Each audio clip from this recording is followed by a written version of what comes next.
Okay, now today we are going to start a new topic relation with princely state. आज हम आप लोग का एक न्यू टॉपिक स्टार्ट कर रहे हैं relation with princely state. Okay, in this topic we discuss about the princely state. So let's start. After the revolt of 1857, the British revised their policy toward the Indian state. Most of the Indian princes had not only remained loyal to the British but had actively aided the latter in suppressing the revolt. तो 1857 का जो revolt है उसके बाद जो Britishers की जो है इनकी पॉलिसीज एकदम चेंज हो गई इंडियन स्टेट के लिए। ज़्यादातर जो इंडियन प्रिंसेस थे वो लोग जो है उनके जो है लॉयल थे किसके लिए, ब्रिटिशर्स के लिए, और क्या थे, उनकी मदद भी कर रहे थे इस रिवोल्ट में। मतलब इस रिवोल्ट को ख़त्म करने के लिए वो लोग मदद भी करते थे। ठीक है, their loyalty was now rewarded with the announcement that their right to adopt heir would be respected and the integrated of their territories guaranteed against future annexation.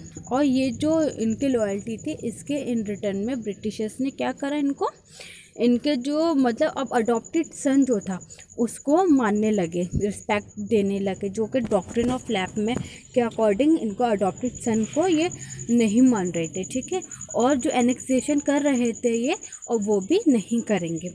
ठीक है, ये चीज़ ख़त्म कर दी, यानी डॉक्ट्रिन ऑफ लैप वाली पॉलिसी यहाँ पे ख़त्म हो गई थी। The experience of the revolt had made them decided to use the princely state a firm purpose of British rule in India.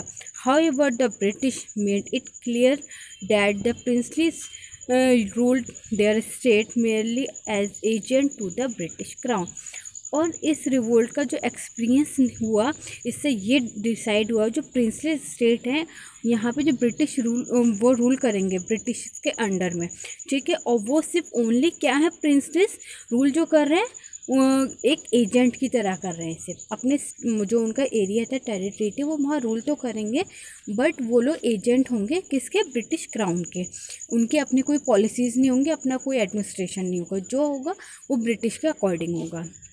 The princes accepted this subordinate position and willing became junior partner in the empire because they were assured of their continuous existing as rule of their state।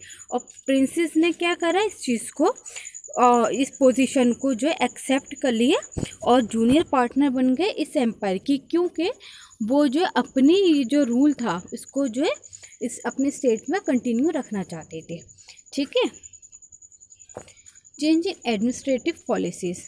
Next point, the British attitude toward India and consequently there policies in India change for the Wars after the revolt of 1857।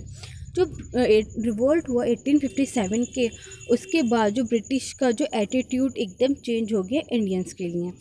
While before 1857 से पहले दे वर tried, वो लोग कोशिश करते थे, however hardly and hesitantly to modernise India. इससे पहले वो लोग क्या चाहते थे, कभी तो मतलब चाहते थे दिल से, और कभी जो कतराते हुए वो जो इंडिया को मॉडर्नाइज करना चाहते थे। But they now constitutionally began to follow reactionary policies which were reflected in many fields. और उसके बाद क्या हुआ, रिवोल्ट के बाद इन लोगों ने कॉन्शियसली इस चीज़ को, पॉलिसीज़ को अप्लाई किया। ठीक है, बहुत सी फील्ड्स में। सबसे पहला अब जैसे कि हमारे देखने को मिलता है डिवाइड एंड रूल। इसमें after the revolt of 1857 the British increasingly continue to follow their policies of divide and rule by turning the prince against the people, province against caste, group against group, and above all Hindu against Muslim। और revolt 1857 के revolt के बाद जो British की जो ये policies थी ये एकदम इंक्रीज़ होने लगी बराबर। ठीक है, उन लोगों ने क्या करा, डिवाइड एंड रूल की पॉलिसी को अडॉप्ट किया, अपनाया था इस चीज़ को। ठीक है, इन लोगों ने क्या करा कि प्रिंस को प्रिंस के पीपल्स के अगेंस्ट कर दिया, प्रोविंस को प्रोविंस के अगेंस्ट कर दिया, कास्ट को कास्ट के अगेंस्ट कर दिया, ग्रुप्स अगेंस्ट ग्रुप्स हो गए थे, और हिंदू को अगेंस्ट कर दिए मुस्लिम्स के। तो इस तरह से आपस में किसी को रिलीजन के बेस पर, किसी को सोसाइटी के बेस पर, किसी को जो है क्या कहते हैं कि आपका राज यहाँ का जो वो है किंग है वो अच्छे नहीं है, सुल्तान यानी, तो इस सब एक दूसरे से एकदम अगेंस्ट कर दिया था। इन लोगों ने डिवाइड कर दिया, जो यूनिटी थी ये यहाँ पे नहीं रही, क्योंकि इन्हें लगता था कि अगर हम यूनिटी इनमें बनी रही तो हम ये रूल नहीं कर पाएंगे, और इन्हें अपने रूट्स को स्ट्रॉन्ग करने के लिए ये डिवाइड करना पड़ा। ठीक है। Immediately after the revolt they suppressed Muslim confiscated their land and properties on a large scale and declare Hindu to be their favorite। और इन्होंने क्या करा उसके बाद, डिवाइड तो कर ही रहे थे, और इन लोगों ने यहाँ पे उस टाइम किसका रूल था, मेनली मुस्लिम्स का रूल था। जब ब्रिटिशर्स आए थे इंडिया में, तो इन लोगों ने क्या करा कि उनकी लैंड अपने उसमें ले ली, मतलब ब्रिटिशर्स को ने ली, और जो उसके जो है किसके फेवर होने लगे, ये लोग फेवर अपने फेवरेट कर लिए हिंदूज को।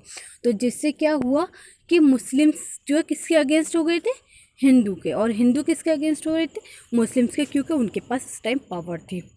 Okay, after 1870, this policy was reversed and an attempt was made to turn Muslim against the nationalist movement। और अब 1870 के बाद इन लोगों ने क्या पॉलिसी नहीं लाए, इन लोगों ने ये कहा कि मुस्लिम्स नहीं चाहते कि इंडिया जो नेशनलिस्ट मूवमेंट के अगेंस्ट है, ये मुस्लिम्स जो हैं। ठीक है। The government cleverly use the attraction government service to create a split between the educated Hindu and Muslim। और उसमें क्या हुआ कि इन लोगों ने बहुत चालाकी से क्या करा कि जो पढ़े लिखे हिंदू थे और मुसलमान थे उनको आपस में लड़वा दिया, इस वजह से कि ये मुस्लिम्स जो हैं ये तो नेशनलिस्ट चाहते ही नहीं है मूवमेंट, मतलब यहाँ पे आज़ाद हो इंडिया। ठीक है। The government promised official favour on a communal basis in return for loyalty and so played the educated Muslims against the educated Hindu।